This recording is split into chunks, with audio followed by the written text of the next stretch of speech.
Yo, what is going on YouTube? KD here. I'm going to be showing you guys some tips and tricks today on how I play and how you should play if you're planning on joining into Kdx. Before we start the video, like and subscribe. Right now we're in custom games, just practicing currently. But the biggest thing though, the number one thing that you want to do is make sure you do the snap-on effect. And a lot of people don't know what this is. The snap-on effect is whenever you keep aiming in and out. You aim on them, snap. It resets your sensitivity every time. Don't just keep dragging.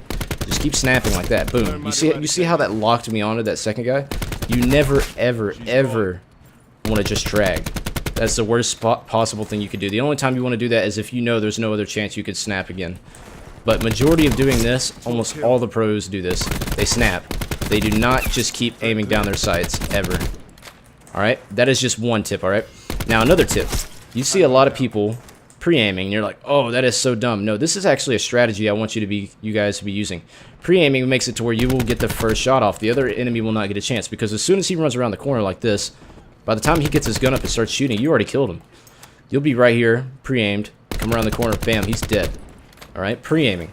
Pre-firing comes with pre-aiming, alright? If you can utilize pre-firing, you know he's here, your bullets are going to hit first. Just make sure you keep that accuracy. If you don't keep that accuracy, he can turn up and get you, bro.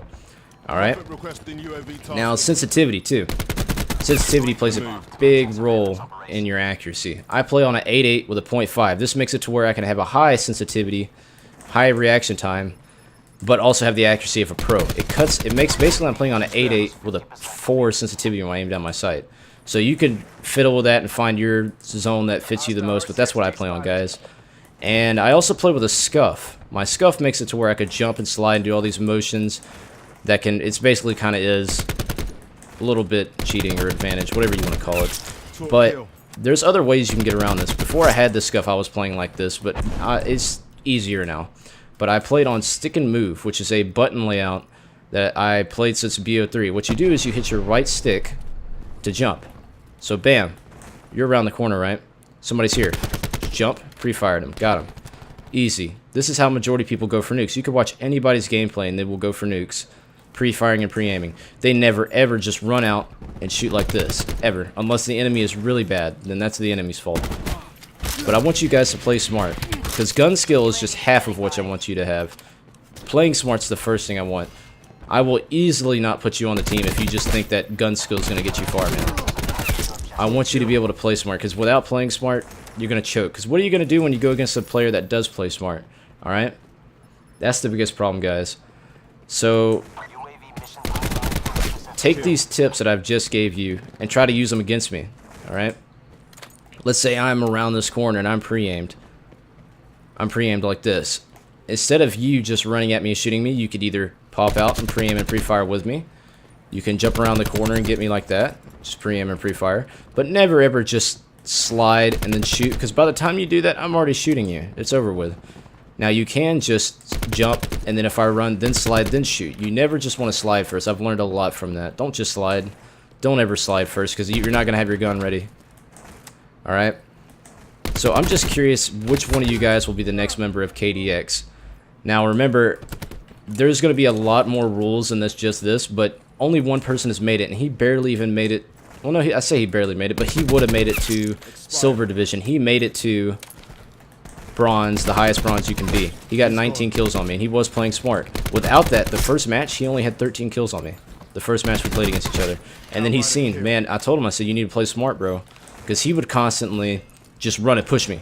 He would never, and I'd be pre-aimed and pre-fired and got him. Make it a fair gunfight by pre-aiming and pre-firing with me, guys. There's other ways to go around, so I just want to see how you guys play. So whenever we're going in a 5-man, right? And the enemy team is constantly pre-firing and pre-aiming, how are you going to beat that if you're going to be like, oh, look at this guy, he's pre-firing, he's pre-aiming. I want you guys to be like, yo, I just bodied that guy. Or just, oh, I got a gunship. I don't want them dropping a gunship just because they can camp and pre-fire and pre-aim. There are multiple ways to get around the enemy. Now, gun skill, that is something you acquire over time. But being smart, you have to decide if you want to be a smart player or not, guys. And I hope you decide that you want to be a smart player. I guarantee you will drop your first nuke, if you have not yet, by playing smart. You can use acoustic sensor even though too, if you're not good at getting UAVs. And acoustic sensor will tell you where the enemy is. So if I have it telling me to the left, you can pre-aim it, and then shoot. And then he wasn't even ready. He didn't have a chance to pull his gun up. It's all about first shot. Whoever gets their first shot, guys, wins. Now, if you don't have any accuracy, then it don't matter if you get your first shot off. But I recommend playing on a high to low sensitivity at all times, guys. And I hope you enjoy this video, and drop a like if you think you're going to be the next KDX member. Until then, majority of my 1v1s during the week are going to be between 11. Oh, now I've been waking up earlier, but I say between 11 to 8 o'clock or 9 o'clock at night. That's when I'm going to be doing my 1v1s. All right, guys.